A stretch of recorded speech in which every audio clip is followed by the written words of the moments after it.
Om Namo Bhagavate Vasudevaya. Om Namo Bhagavate Vasudevaya. Narayanam Namaskritya Naram Chaiva Narottamam Devim Saraswatim Vyasam Tato Jayamudirayet Shrimatam Swakatha Krishna Punya Shravana Kirtana Hirdayanto Swahya Bhadrani Vidunoti Swaswata. So today we are reading from Canto 1, Chapter 9, Text 36. We'll do word for word first. The chapter is the passing away of Bhishma Dev. Vyavahita, standing at a distance. Pritana, soldiers. Mukham, faces. Niriksha, by looking upon. Swajana, kinsmen. Vadhat, from the act of killing. Vimukhasya, one who is reluctant. Dosha buddhya, by polluted intelligence. Kumatim, poor fund of knowledge. Aharat, eradicated. Atma vidyaya, by transcendental knowledge. Ya, he who. Charana, to the feet. Rati, attraction. Paramasya, of the Supreme. Tasya, for him. Me, my. Astu, let there be. Vavahita pritana mukham nirikshya. Hita pritana mukham nirikshya. Swajana vadad vimukhasya dosha buddhya. Vadad mukhamasya dosha buddhya. Kumate mana aradatma vidyayayash. Charanarati paramasya tasya mestu. Yavahita pritana mukham nirikshya. Swajana vadad vimukhasya dosha buddhya. Kumate maharadatma vidya atma vidyayayash. Aradhatma vidyayayash. Charanarati paramasya tasya mestu. Please chant.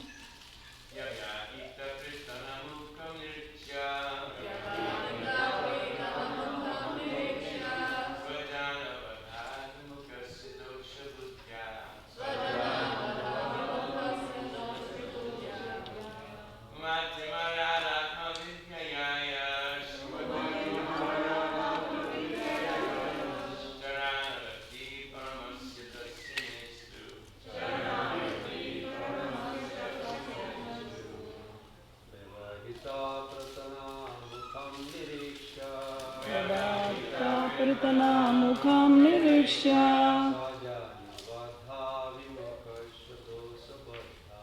Swajana vadad mukha dosha.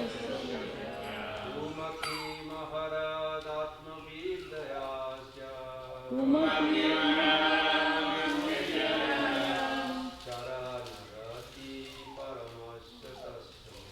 charanarati paramasya tasya mestu.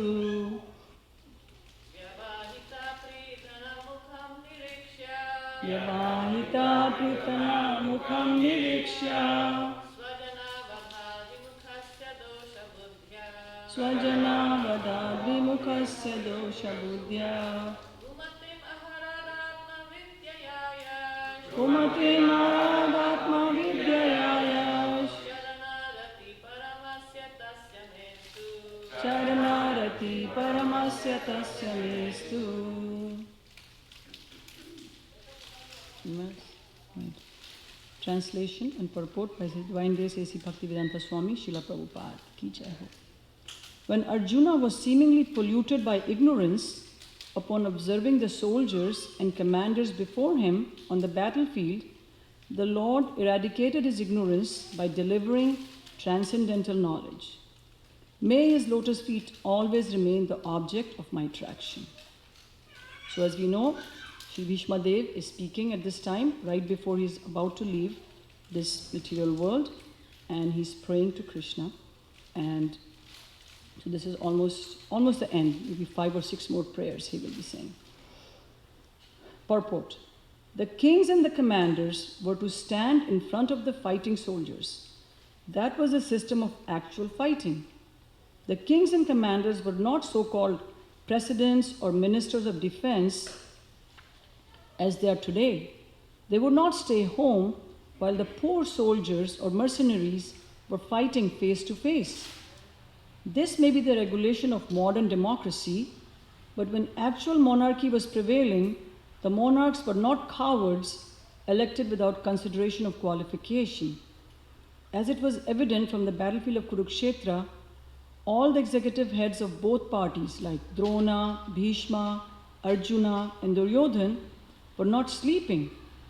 All of them were actual participants in the fighting, which was selected to be executed at a place away from the civil residential quarters.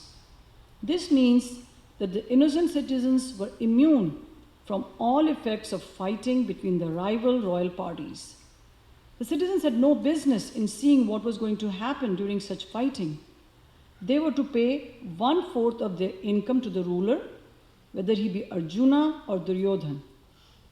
All the commanders of the parties on the battlefield of Kurukshetra were standing face to face, and Arjuna saw them with great compassion and lamented that he was to kill his kinsmen on the battlefield for the sake of the empire. He was not at all afraid of the giant military phalanx presented by Duryodhan, but as a merciful devotee of the Lord, renunciation of worldly things was natural for him, and thus he decided not to fight for worldly possessions. But this was due to a poor fund of knowledge, and therefore it is said here that his intelligence became polluted. His intelligence could not be polluted at any time because he was a devotee and constant companion of the Lord, as is clear in the 4th chapter of the Bhagavad Gita. Apparently, Arjuna's intelligence became polluted because otherwise there would not have been a chance to deliver the teachings of Bhagavad Gita for the good of all polluted, conditioned souls engaged in material bondage by the conception of the false material body. The Bhagavad Gita was delivered to the conditioned souls of the world to deliver them from the wrong conception of identifying the body with the soul and to re-establish the soul's eternal relation with the Supreme Lord. Atma Vidya, or transcendental knowledge of himself, was primarily spoken by the Lord for the benefit of all concerned in all parts of the universe. Namo Vishnu Padaya Krishna Prishtaya Bhutale Shri Mate Shri Ramapad Swami Iti Namine Vanchakalpatarubhyascha Kripa Sindhubhayevach Patitanam Pavnebhyo Shri Shri Vaishnavabhyo Namo Namaha. Hare Krishna, devotees, thank you very much for coming for this Srimad Bhagavatam class, and I pray to you to please bless me that I can say something of some value in elaborating this verse, passing away of Bhishma Dev, and the verse, we can actually say the translation together if it's all right. Is somebody there? No. Oh, it's right there. When Arjuna, we can say one after. When Arjuna was seemingly polluted by ignorance, upon observing the soldiers and commanders before him on the battlefield, the Lord eradicated his ignorance by delivering transcendental knowledge. May his lotus feet always remain the object of my attraction. Jai. Beautiful prayer.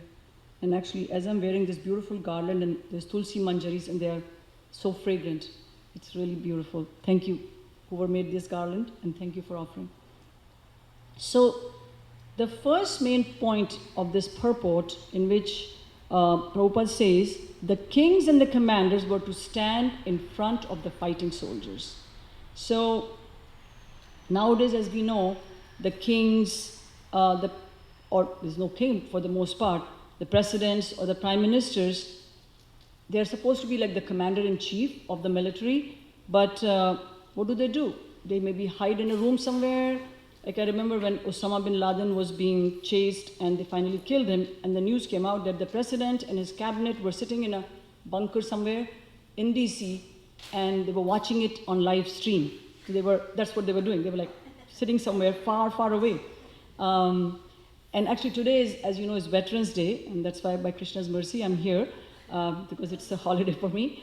But so on Veterans Day, the king and many of the cabinet ministers and many of the politicians will go and lay wreath on the tomb of the unknown soldier, or on the tomb of, in Washington, D.C., there's a big cemetery where all the fallen soldiers, they are buried.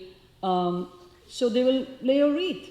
And that's what they're doing. That's their contribution to the fight. They will provide money, of course, and lots of weapons, but they themselves don't go there. But Srila Prabhupada says the kings and the commanders were to be standing in front. And you see how great Maharathis, or very, very, you can say advanced people like Arjuna and Duryodhana and Bhishma, they were all actually present there on the battlefield. They were not just sitting in the back. And actually, even we know from a couple thousand years ago, Alexander, who's supposed to be, he's called the Great, of course he did a lot of bad things, but he actually would go with all his army, and he was traveling with them, doing all the things which they were doing, undergoing all the austerities and fighting the wars. And we know from different examples from Bhagavatam, like when Parikshit Maharaj was born, and Yudhishthira Maharaj was very, very concerned whether this child will be a true representative of our dynasty. So he asked all the Brahmanas, please look at his chart and tell us whether he'll be a Kshatriya, whether he'll be a good representative. So the Kshatriyas in those days were very much careful to train, and even we know all the Pandavas and even the Kauravas were trained very well in the Kshatriya art, so that when they actually became rulers, they would actually they would know the art, and they would actually not be cowards, and they would actually fight if there was need for a fight. And recently I heard a class in which this devotee was telling us about Uttama Kumar. Anybody knows about Uttama Kumar, Virata's son? Yeah? Do you want to tell the story? Do you know anything about him as far as fighting? Well, all I know about him running away. He wanted to go and fight with the Kauravas, but then when he saw the army, then he kind of like, he could see that he wasn't able to face it, so then Arjuna came. Right. So, yes, Mother, what she told, this is what exactly I have, but for the sake of the devotees who are listening online. So this is King Virata's son. So Arjuna was actually staying in their kingdom during the incognito period of their exile, and he was a dance teacher. And their son, Uttama Kumar, was actually kind of a bragster. He used to brag about, all his exploits, and he would like to be very popular with the ladies. That's what I heard when I heard in the class. So he would tell them all kinds of things, what he did and what he did not do. And so now the Kaurava army was coming upon this kingdom, so he was sent to fight, be the leader. And he was very afraid. He was actually a kind of very big coward. But they sent Arjuna with him. For some reason, I'm not sure why, but they sent Arjuna with him. And he was like, why are you sending me a dance teacher? What will he do? But anyway, once he sees the army of the Kauravas, he is very scared and he wants to run away. And then Arjuna actually says, hey, don't run away. You know what?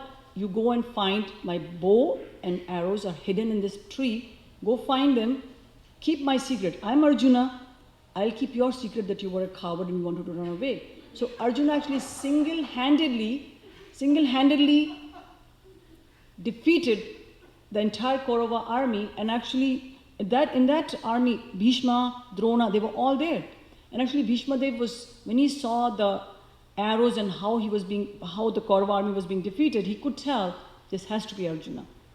So, like in the purport, Srila Prabhupada says, Arjuna was not at all afraid of the giant military phalanx presented by Duryodhan, because he had already defeated the army once, and he was a very, very powerful Kshatriya. So we know that he was not polluted by ignorance, as Bhishma Dev says. Actually, Bhishma Dev says seemingly polluted by ignorance, because he's Krishna's devotee and very dear friend, and there is no way that he can be polluted or that he's a coward. Just like we saw in the case of Virata's, when he fought for King Virat. He's no coward, but he is compassionate. As Srila Prabhupada has very, very elaborately described that he's compassionate and his heart is very soft, and he's very much sad, or he's already feeling he's distraught that so many soldiers will be killed. And so Arjuna was apparently placed in a bodily consciousness of life, and the reason being, which Srila Prabhupada said, that so that the Bhagavad Gita could be spoken. And Prabhupada says, a chance to deliver the teachings of Bhagavad Gita for the good of all polluted conditioned souls engaged in material bondage by the conception of the material body. So Arjuna actually did not have to hear the Bhagavad Gita, because he's himself already he's a pure devotee and very, very, like you can say, a confidant and very, very intimate friend of Krishna. And as I was listening to some classes, I've been listening to Srila Prabhupada's classes. In one of the classes, he was saying about the battlefield of Kurukshetra, that, actually Bharatvarsha at that time was not just like we have the present day India. It was the entire planet was Bharatvarsha. And kings from all over came to join the Mahabharat war. So from all over the planet.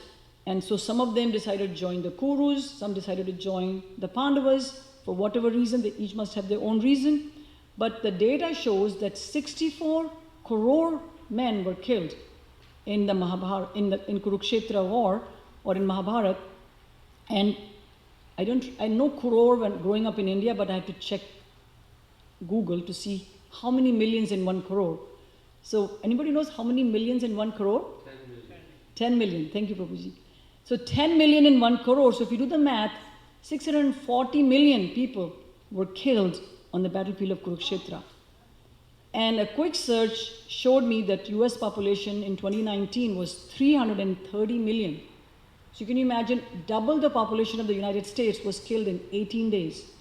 So no wonder Arjuna was feeling very much reluctant to fight this battle. But we know that it was a battle which was fought for religious reasons. Krishna was present, and he actually finally sanctioned it, because the Kurus were not ready to give even a pinprick of land. And just we say like seemingly, or just to go back to the point of seemingly overcome by ignorance, we know that Maharaj Parikshit, in the case of him going to Shamaka Rishi's ashram, and he seemingly got very angry and actually garlanded the sage with the dead snake. But this was because a stage was being set, so that stage being set by Krishna, so that the Bhagavatam will be spoken. Just like the Gita was going to be spoken because of the apparent bodily consciousness of Arjuna. Another point which Srila Prabhupada makes in the purport is that the battle was executed at a place away from the civil residential quarters. This means that the innocent citizens were immune from the effects of fighting between the rival loyal parties. So the citizens had to be protected. And as we know, as we have studied the Bhagavatam, we have heard how the kings were actually Raj Rishis, saintly kings, and they were their whole, to take up the kingdom was, or to take up the austerities of ruling a kingdom was so that they can protect the citizens. And the citizens would pay 1/4 of their income in taxes, and mostly in the form of produce, because it was agrarian society. And they would just say, okay, 1/4 of the crop is for the king, and the rest is for my upkeep and my family. And we see the recent wars which have been fought, that in Kali Yuga, all the wars, like World War II, how many cities were destroyed by bombardment and so many innocent citizens were killed.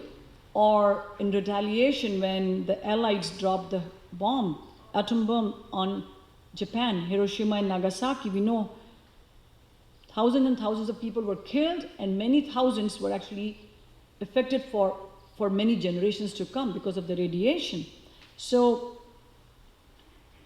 the ruler actually was not able to protect their citizens.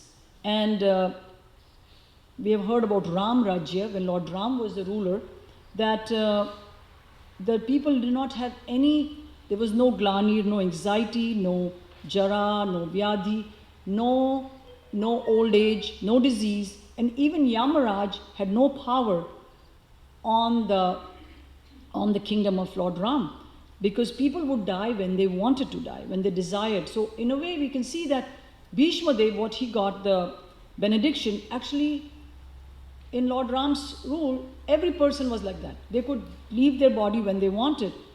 And the kingdom was very peaceful. And later on we see in Yudhishthira Maharaj's rule that, so this will be discussed in the next chapter, chapter 10, but I wanted to just bring this up, that Yudhishthira Maharaj's rule was very peaceful, and I'll just go through a few verses. This is chapter 10, verse 6.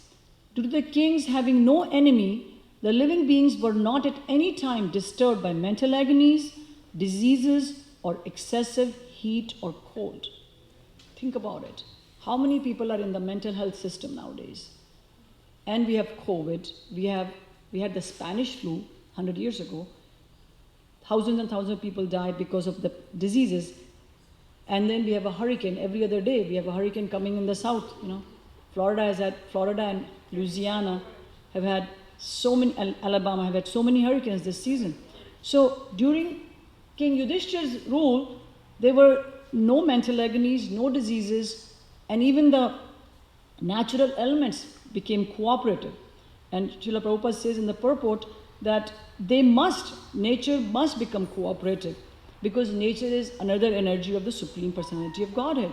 And when the king is actually a Raj Rishi, his whole goal is to just guide the citizens toward Krishna consciousness, then Maya Dhakshena Prakriti Suyate Sacharacharam.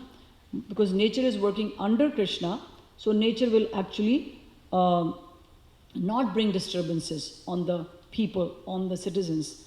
So in the time of Yudhishthira Maharaj, the government was responsible to keep people peaceful, without anxiety, and Prabhupada says that is government. And he says nowadays, he's a rascal, third-class man, fourth-class man. He gets the vote and we give vote. So how can we be happy? How can we be carefree or anxiety-free or disease-free? It is not possible.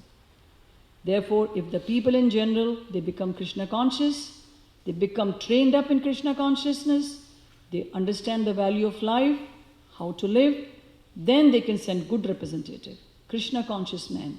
Then the government will be nice. So we have seen in the recent history, it's a tall order to send a Krishna conscious person to the government. We can barely make it. We have one representative in Congress who's kind of a devotee, right? Tulsi. Very hard, very difficult to send, because people are so overcome with greed, with desire to become the controllers, that a Raj Rishi in Kali Yuga, not very likely that they will get the power.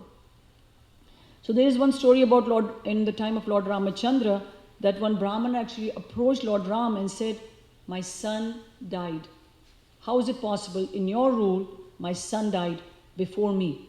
So Prabhupada says that is the natural order, that the father dies before the son. So he's actually questioning Lord Ram. There must be something wrong. That in your kingdom, my son has died before me.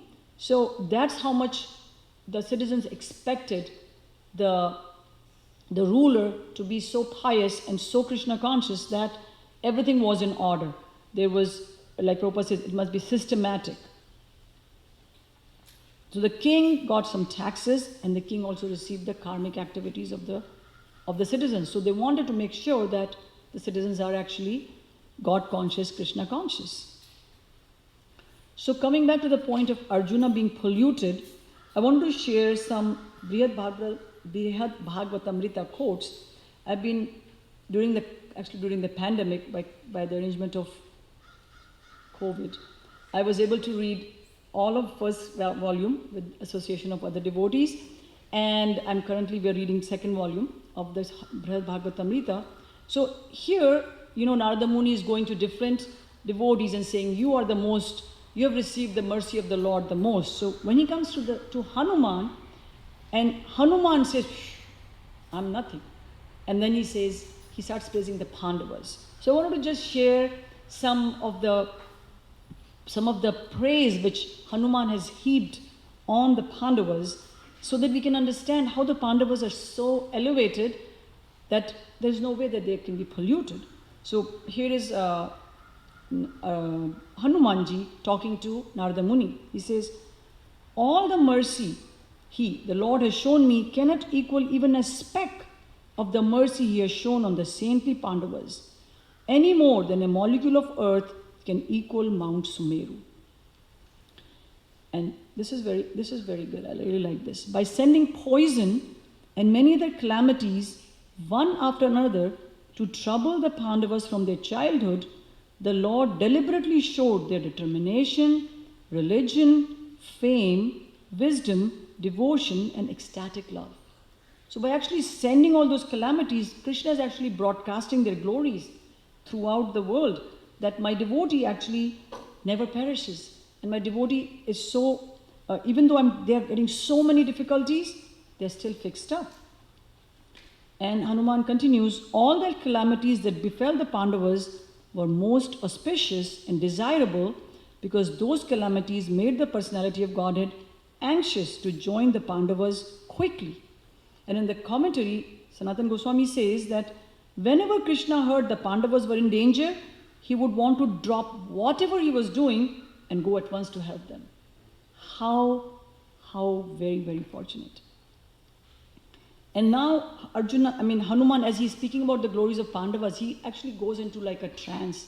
And he starts speaking like the Pandavas are in front of him. And he says, O Pandavas, pure love has subdued you. Ignoring discrimination and etiquette, you engage my Lord as your messenger and charioteer. You Pandavas must know some transcendental herb or mantra that can enchant the most powerful enchanter. And what is that herb? They have total dependence on Krishna. That's what they are. They're nothing else but they depend upon Krishna. And, Hanuman is still glorifying. This is like verses after verses. Those Pandavas never desire anything material because they constantly serve Lord Krishna's lotus feet. And indeed, their own lotus feet are worshipped by the spiritual masters of the Paramhamsas. So Pandavas are worshipping Krishna's lotus feet, and their lotus feet are being worshipped by great Paramhamsas. And then he talks about, this is something which I like about, this is related to preaching. The eldest of these brothers rules the state out of love for the personality of Godhead. Thus his kingdom is rich in all sorts of assets rarely enjoyed by the demigods. And in the commentary, Sanatana Goswami says, King Yudhishthira accepted the responsibilities of the throne because they afforded great opportunities for spreading Krishna consciousness. He knew that two special kinds of service available only in the material world. So there are only two special kinds of services. One of them is killing demons, and the other one is preaching to conditioned souls. And he says those are the only two services which please the Supreme Lord, even when they involve what seems to be material entanglement. So, my dear devotees, we can kill the demoniac tendency in whoever we meet, and we can preach to conditioned souls. So so we won't be entangled. It looks like we'll be entangled, but when we go out, we are actually not affected by their energy because we are giving them Krishna. So be rest assured, Krishna is going to protect you when we go out to distribute Krishna consciousness. And saintly Arjuna became renowned throughout the world for his intimate friendship with Krishna. And Hanuman says, I can never sing all the glories of Arjuna, even if I recite hundreds of Puranas. And somewhere I had read, I'm not sure if I have marked it, that Krishna says, once Krishna said actually in the court of the Kauravas, and Narada Muni was present there, he said, a friend of the Pandavas is my friend, and their enemy, my enemy. The Pandavas are my very life heirs. Krishna said that. So, such dear devotees of Krishna can never be an illusion, can never be polluted, seemingly polluted, just so that we can get mercy and we can hear the Bhagavad Gita or we can hear the Srimad Bhagavatam. So, Arjuna actually, when finally Narada Muni does come to him, as he's traveling, now he comes to Arjuna, he comes to the Pandavas, and each of the Pandavas says something about why they are not the recipient of Krishna's mercy. But Arjuna actually is feeling very despondent. He says to Narada, how do you think I feel? My master was taking arrows on my behalf. And so he was feeling very despondent, and I will read the exact verse which is quoted here in the Bhagavatam Gita. He said, swayed by dry speculation, concerned only with their own dharma, Bhishma and others on the field of war fiercely attacked Lord Shri Krishna, piercing his armor and flesh. Lord Krishna, the wielder of the Sudarshan Chakra, tolerated for my sake those repeated attacks on his divine body, although I tried to stop him. So Arjuna was very unhappy that on his behalf, the Lord took all those arrows. And recently, I think it was Sri Devi's class in which she said the arrows which were coming from Bhishma Dev were like, what were they like? Like roses. They were actually, Krishna was feeling them like they were like roses coming to him. It was like an offering of roses, all the arrows which were coming from Bhishma Dev. And another time when we know that Arjuna was very despondent was after he comes back from Dwarka and the Yadu dynasty is already annihilated, Krishna has left, and he was bringing the queens with him, and then he cannot protect them. And in the meanwhile, Yudhishthira Maharaj is seeing all the bad omens. He's seeing all the bad omens that he knew something was not right. And this is coming up in chapter 15 of this canto. And so I want to just share some things about Arjuna's recalling his exchanges with Krishna and realizing by remembering those exchanges that he was actually associating with Krishna, because he was thinking of all the times when he was playing or eating and sleeping and hearing his instructions on the battlefield of Kurukshetra, that he was actually associating with Krishna. And he could feel the personal presence of the Lord as he's remembering these. So after a lot of questioning by Yudhishthira Maharaj, Arjuna finally reveals what had happened in Dwarka and what had happened. Krishna had already left the planet. And then started talking about the battlefield of Kurukshetra. He says, great generals like Bhishma, Drona, Karna, Bhurishrava, Shusharma, Shalya, Jayadratha, all directed their invincible weapons against me, but by Lord Krishna's grace, they could not even touch a hair on my head. It was by his mercy only that my enemies neglected to kill me when I descended from my chariot to get water for my thirsty horses. And it was due to my lack of esteem for my Lord that I dared engage him as my chariot driver, for he is worshipped and offered services by best men to attain salvation. And then he says, now I'm attracted to those instructions, the instructions of the Gita, imparted to me by the personality of Godhead, Govinda, because they are impregnated with instructions for relieving the burning heart in all circumstances of time and space. So we can actually read and reread the Bhagavad Gita because it will relieve our burning heart, all of the different anxieties we have, the different circumstances which are affecting us as we read.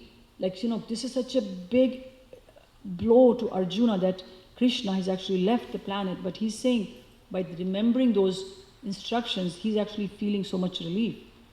And in the next verse it says, thus being deeply absorbed in thinking of the instructions of the Lord, which were imparted in great intimacy of friendship, and in thinking of his lotus feet, Arjuna's mind became pacified and free from all material contamination. And so the Bhagavad Gita was actually spoken just so that to teach everybody that in critical times, not only for mental agonies or material things, but also we can get out of great entanglements, which might be embarrassing for us. Different things might happen, but if we take to the instructions of the Bhagavad Gita, we can actually feel great solace, just like Arjuna was doing in a very, very critical time of his life. So I wanted to just go a little bit talk about Bhishma Dev, and how Bhishma Dev, as he's laying on this bed of arrows, he is, he's saying all these different prayers just because he wants Krishna to be in front of him as he's leaving this planet. And he is actually, when we see this verse, in this verse he's seeing Krishna as Partha Sarthi, because he's seeing Krishna and Arjuna, and Krishna instructing to Arjuna. So because Bhishma Dev is in the chivalrous rasa, he's in Dasya Bhav, but his mood is of chivalry. So he's actually seeing, he wants to see that form of Krishna in front of him as he's leaving this world. And the pastime of Lord Krishna running, picking up the wheel and running towards Bhishma Dev, it actually is described that Krishna is actually reciprocating with Bhishma Dev's love for him, because Bhishma Dev wanted to see him as a Kshatriya, because Krishna had said, I will not pick up any weapon. But he did pick up an unconventional weapon. And Krishna is described, Krishna was so happy, and Bhishma Dev was he was in total ecstasy when he sees Krishna picking up he's actually like Krishna picking up that wheel. And it's described that he was actually in samadhi, just by seeing the Lord's personal features.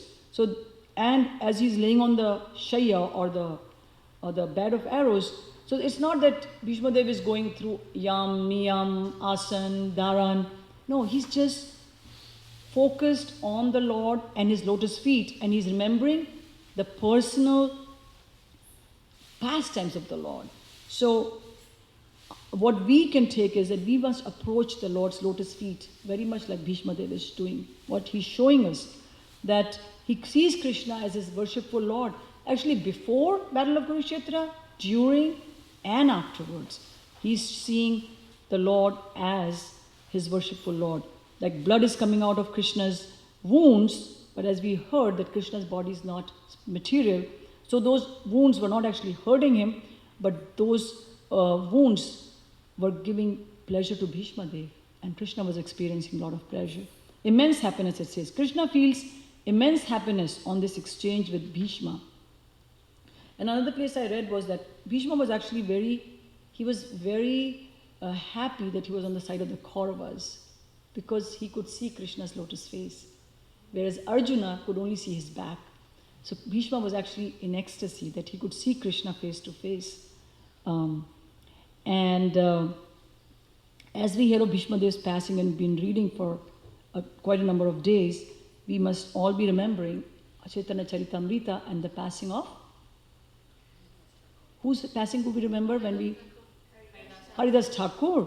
And I thought we can just kind of end with this pastime of Haridas Thakur, leaving, and actually when Haridas Thakur was leaving, it was mentioned a few times. This is like Bhishma Dev leaving. So Haridas Thakur says to Mahaprabhu when he came to see him, I wish to catch your lotus-like feet upon my heart and see your moon-like face. With my tongue I shall chant your holy name, Shri Krishna Chaitanya. That is my desire. Kindly let me give up my body in this way. And Haridas Thakur, what did he do? He made Mahaprabhu sit down in front of him, and then he fixed his eyes like two bumblebees on the lotus face of the Lord. Very much like Bhishma Dev is doing, right? He's just focusing his eyes on Krishna. He held the lotus feet of Sri Mahaprabhu on his heart and then took the dust of the feet of all the devotees present and put it on his head. He began to chant the holy name of Sri Krishna Chaitanya again and again. As he drank the sweetness of the face of the Lord, tears constantly glided down from his eyes.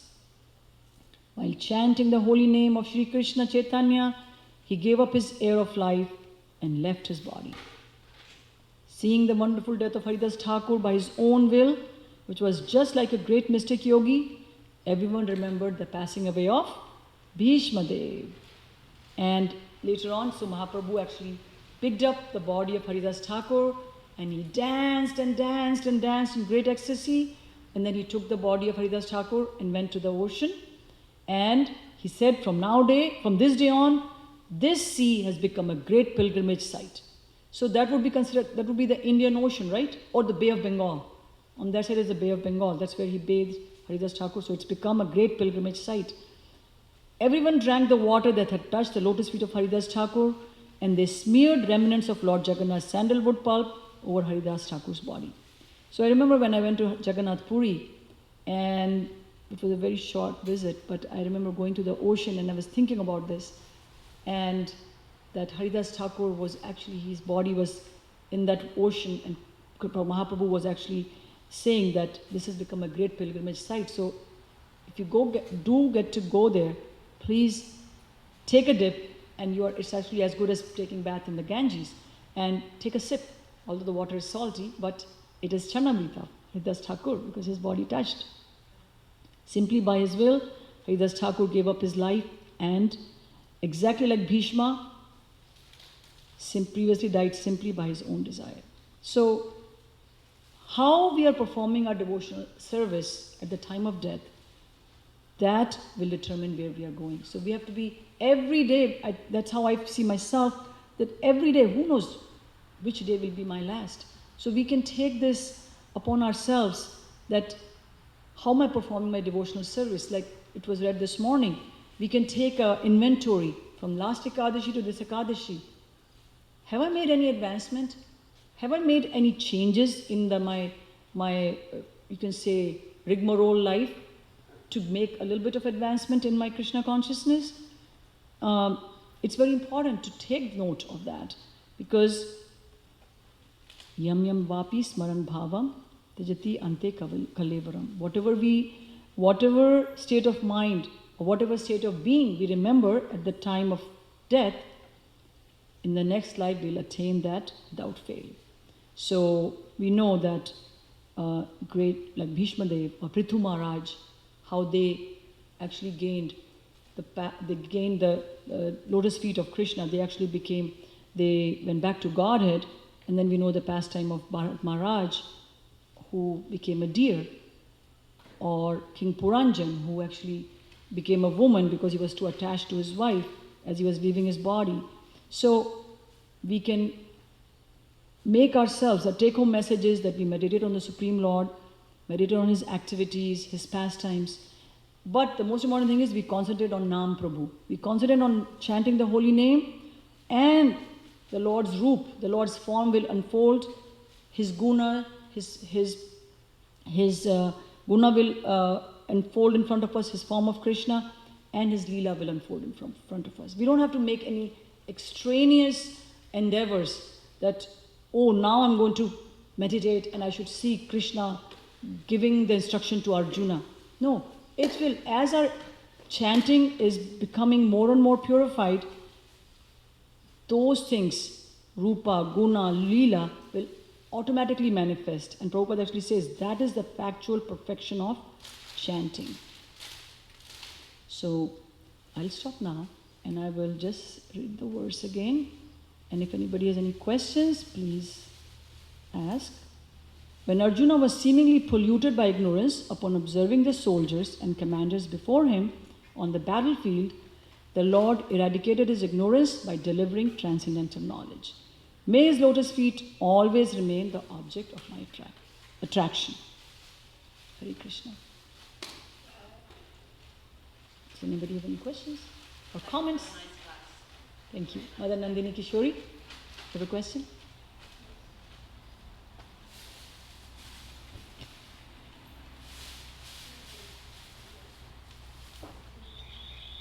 Thank you so much. That was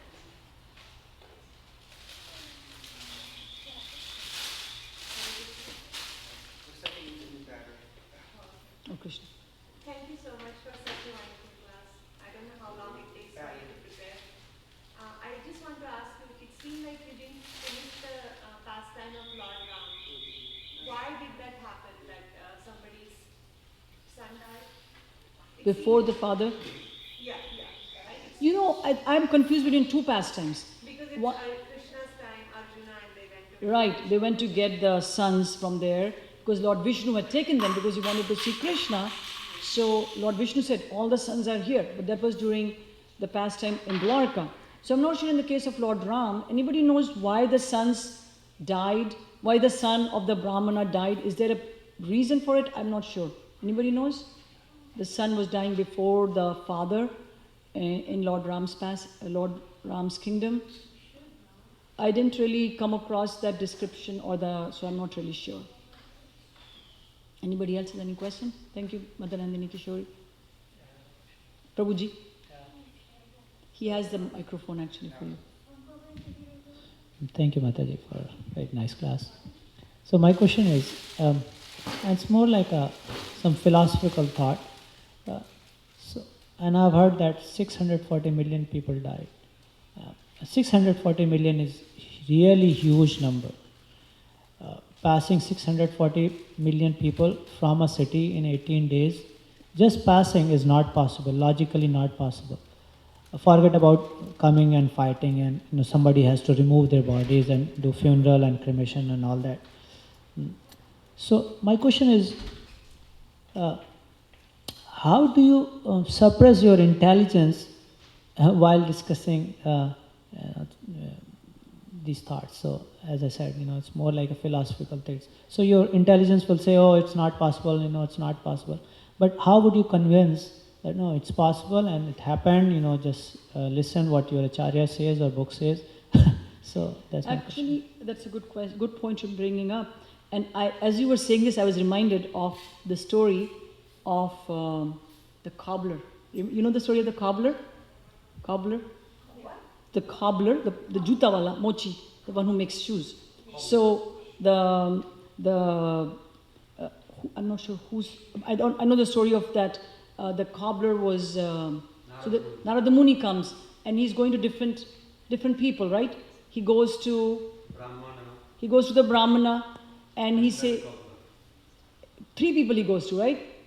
He goes to the Brahmana and he says, so he says, oh, Narada Muni, you just came back from Goloka. What was my Lord doing?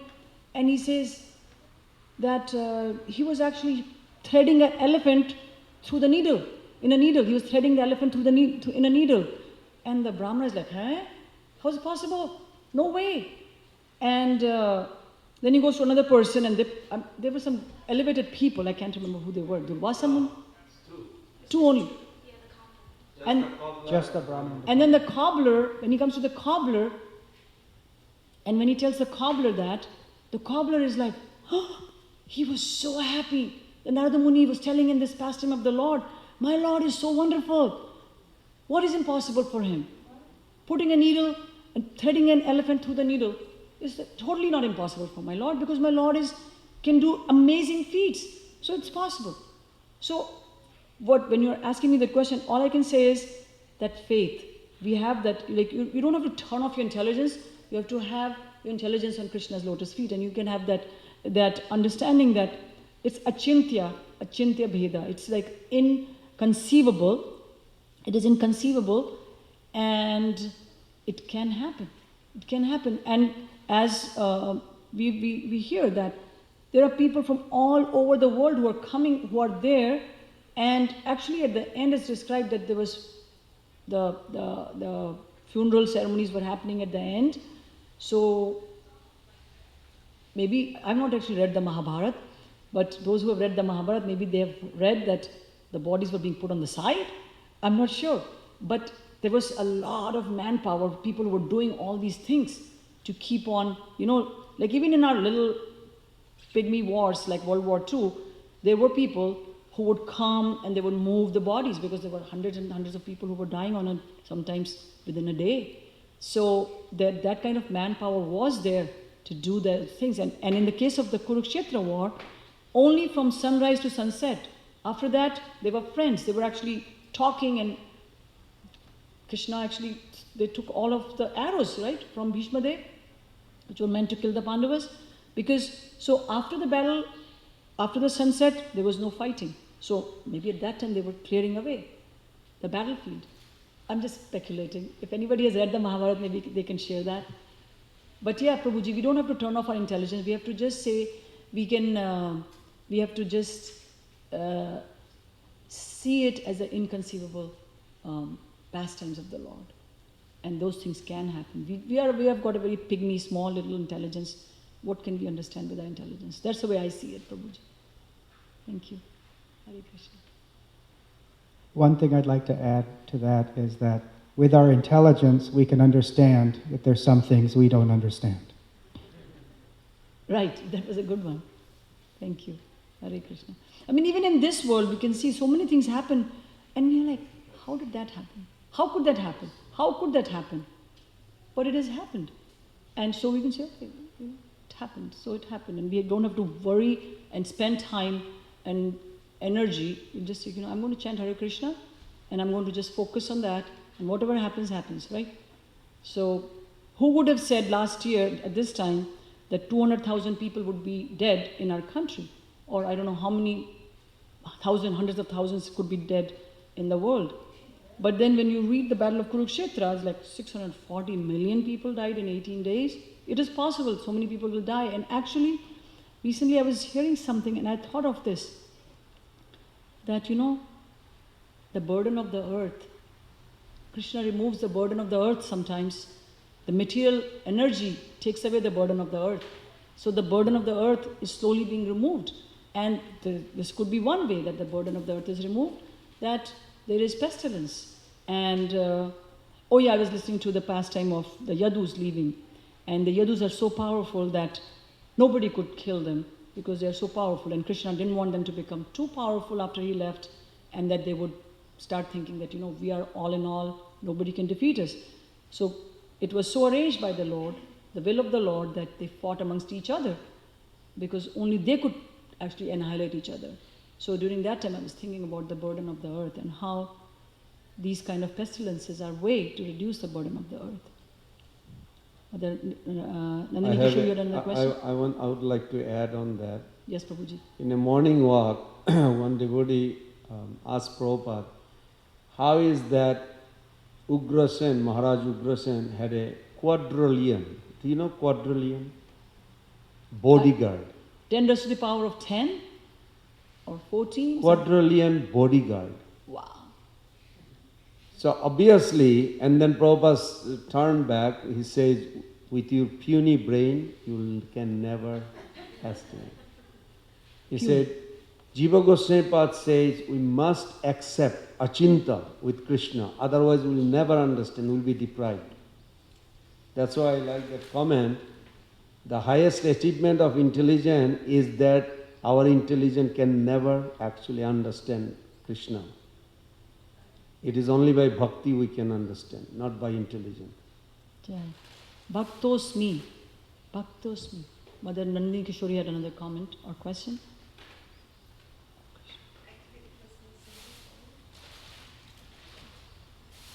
And is there anything online, Prabhuji? No, not to check on All right. Yes. So the same point by Pran Govinda Prabhu, and in a class, His Holiness Radhanath Swami says, and still there were no traffic jams in Dwarka or Mathura, there was no honking.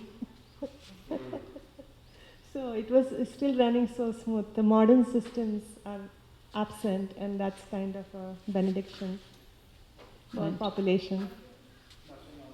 Yeah. All right. Yeah. Thank you. ग्रंथ श्रीमद् भागवतम की जय, शिला प्रभुपाद की जय, गौर प्रेमानंदी, हरि हरि बोल.